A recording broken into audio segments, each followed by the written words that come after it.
Hi, it's Rob here. Quick video presentation with regard to keeping children safe in education in 2023. Just to take you through some of the four main changes on there, and so that you're aware what's going on. Right, click there. So you'll see there's a lot. We are prioritizing three broad areas for all the work that we do in schools. This is something we've been presenting at the tail end of last academic year with the schools that we did our end of year wrap ups with, and talking about our priorities going forward. So proposition work that we're doing will all focus on either safeguarding uh, attendance and measuring and monitoring attendance, and measuring progress of the children that we're working through. So those three things are going to be our key priorities and watchwords for all the work we do with schools. This presentation is honing in on safeguarding. So KCSiE changed as of the 1st of September. The four big things and a few minor things, and I'll come on to those in a sec. The first one is about how schools manage how their children are accessing the internet, in effect, using school computers and systems.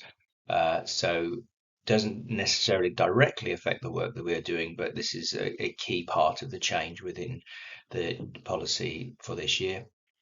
The second element is really just to extend what's already there, talking about children that are missing and any safeguarding concerns linked to that. Well, they're including and changing the phraseology, so that's about being absent as well as missing. The third point is with regards to, like yourself and all teachers, everybody working in a school, are we needing to advise will be there will be online searches carried out, which is something that just happens everywhere anyway, but formally this has been put into the guidelines. And the final is directed towards organizations that operate within a school. So that would be people like us, but it's more to do with after school clubs and things like that, that anybody operating in a school environment needs to adhere to the school safeguarding policy, and the school need to insist that people follow on that. It's what we do anyway, so there's no change to that. But there's a few minor changes here, as you can see.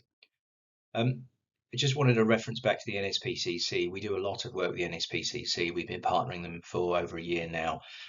They have worked with us on our safeguarding policy and our safety recruitment protocol, and have ensured that they are both updated to reflect the changes in KCSiE this year. If you want to view the changes more fully, because there are, as I mentioned earlier, there's those four, but there's some other sort of changes in how things are described. There are a few other changes that have less of an impact. But if you just Google NSPCC KCSiE changes 2023, you'll go to the page you can see up here on the right, and it's quite a light. It's a 10-pager, which is pretty light in the scheme of things when it comes to this kind of thing, and it just describes all of the changes, both for 2023 and the year before, 2022. So going back to the safer recruitment checklist that we've done with the NSPCC, you will have been contacted by members of the team just to make sure all of your checklists are up to date. We are being audited by the DfE, which happens all the time.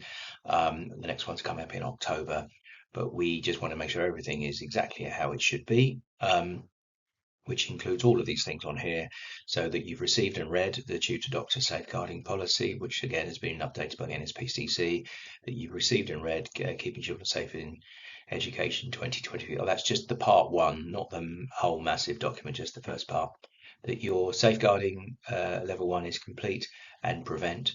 Now, we have had clearance by the DfE that because of the changes to Keeping Children Safe in Education are not major, they are not requiring all of our tutors to do the safeguarding training again this September if they did it last academic year. If you're brand new to us, then yes, you'll need to get the training done for safeguarding and prevent. But if you did do it with us last academic year, you don't need to do it again now. But we will have advised you of that directly, I'm sure. And then the final thing in terms of things that you need to do is the update service for the DBS. We really want all of our tutors to be on the update service, or have a DBS that is less than a year old. If you're on the update service, it will renew for £13 direct debit every year. Go straight to the government. It just ensures that your DBS is always current, rather than having to spend a lot more than that to get a brand new one done on an annual basis. So yeah, those things are for you all to cover, and the members of the team will have contacted you. There are some additional recruitment protocols that we have to do, which we'll be following up with you if you've been abroad for a period of time, and also we have to do some checks against databases like those banned for teaching, and there's a few other things. But it's the items at the top that just to make sure that you're all covered. If you haven't done these things, we will let you know.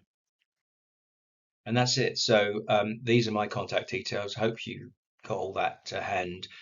Just call me if you've got any questions about anything related to child safety, any concerns you might have. The watchwords of uh, record and report are vital. So yeah, these are my contact details. Thanks for your attention to this. And if you've got any questions, let me know. Thanks a lot. Cheers. Bye.